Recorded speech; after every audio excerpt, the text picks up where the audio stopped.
Hey coaches, welcome to day 4. So today we just want to talk about the importance of building relationships.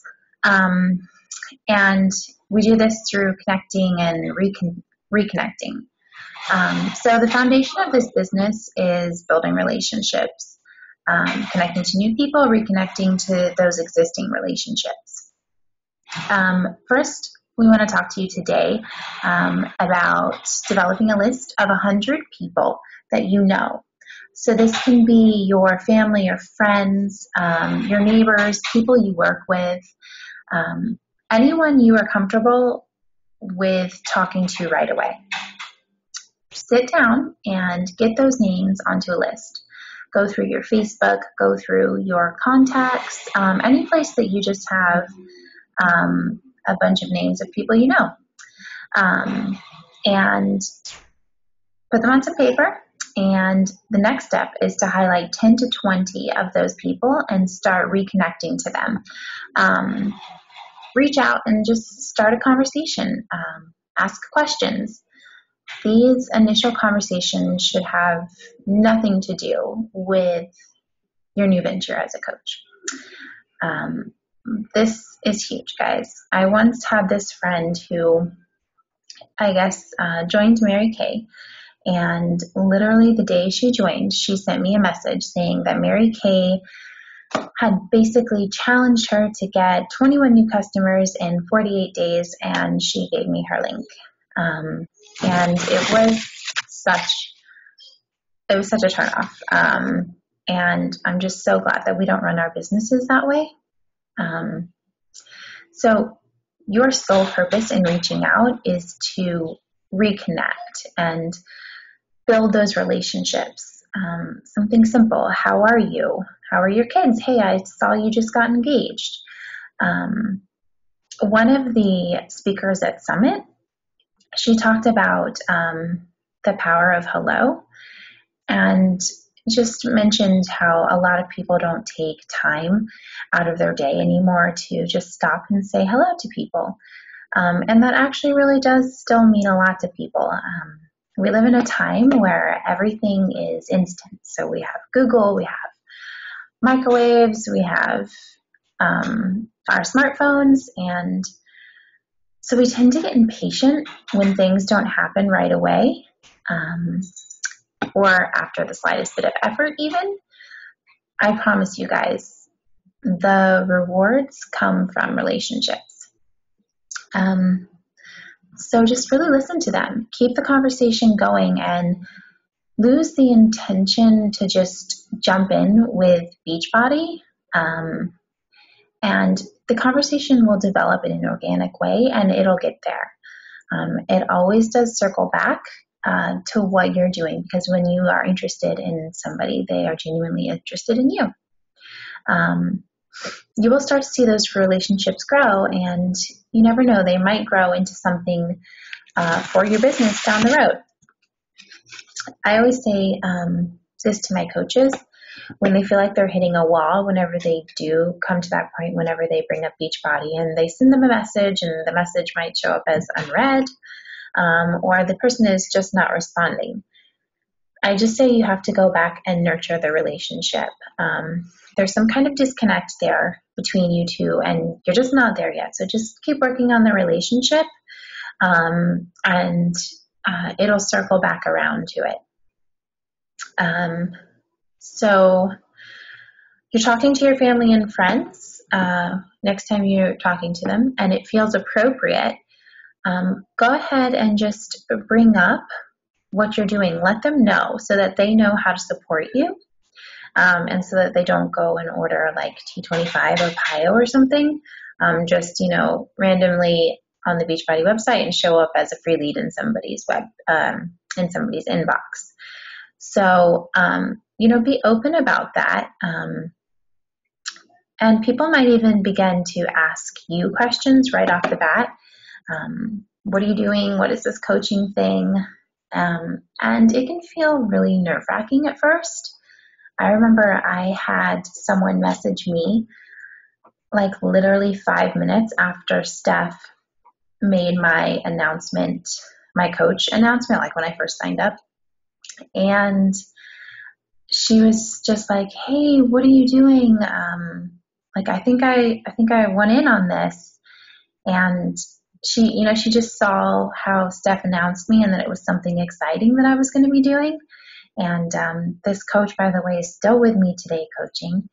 And because of the relationship that I had with her, I could just say, "Yeah, you have to do this with me. I'm not really sure what it is, but I know I'm about it and I know it's going to be awesome." And so she took the lead with me. But, obviously that was because of the relationship that we already had. But what I did was I went and I got the information that Steph had sent me that really got me hooked and interested. And I personalized it. And, of course I shared with her, "Hey, this is, the stuff that my upline had sent me." And I also sent her a "What is coaching" call. And those calls are gold, guys, because they happen every week in TKO, which is a big group that we belong to. And these are the leaders of the group, and they're really great for getting everybody pumped up. And sometimes they share their earnings, which really gets people excited, and it just gives them a picture of the business a year or two down the road, which is something that you just can't provide yet as a new coach. Let's see. I think that you will find making one broad announcement on Facebook about your new journey as a coach may be really beneficial. And just kind of getting the word out there, letting people know what you're doing, and then just continue to let those conversations on the side flourish and just keep it going in a very organic and authentic way. Just let the world know in a really awesome post on your page how excited you are with this amazing new chapter of your life, and that you hope they will follow you and support you on your journey. And if they have any questions, to let you know. I did that whenever I first started, and it really helped kind of kickstart some activity on my page. So it's a great way to just get it out there. You are going to have to decide if you want to run your business mostly on social media or face-to-face. Honestly, the majority of us do use social media. This is a huge draw and benefit of the business.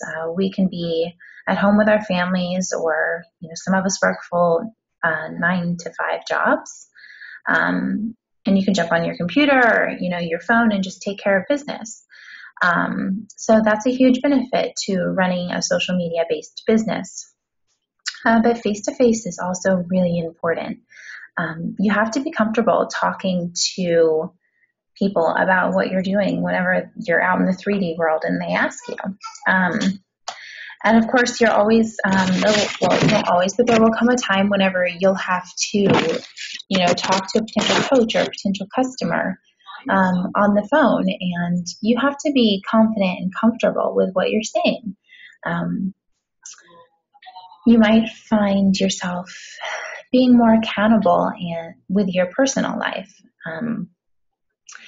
Things that you might have avoided in the past, like an engagement party or, a birthday party, or even just happy hour drinks at the end of the day. You want people to know that you're there and that you're a happy, positive person, and that when you say you're going to be someplace, you're going to be there.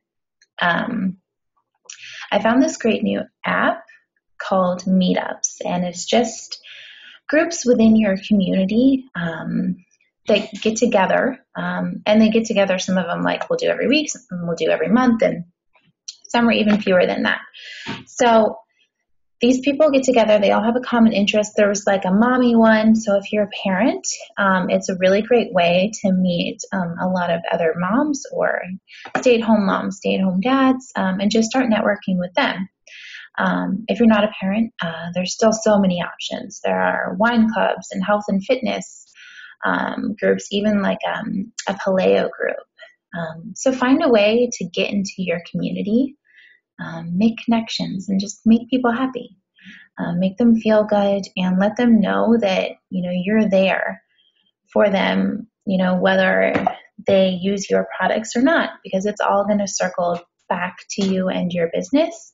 And referrals are also a huge part of this business. If somebody never, buys anything from you, it doesn't really matter because you helped them. And, whenever the time comes, they would probably refer you to a friend. So get to work on that list of 100 people. Identify the 10 to 20 and start building relationships with them. And we will see you guys tomorrow for day 5. Bye.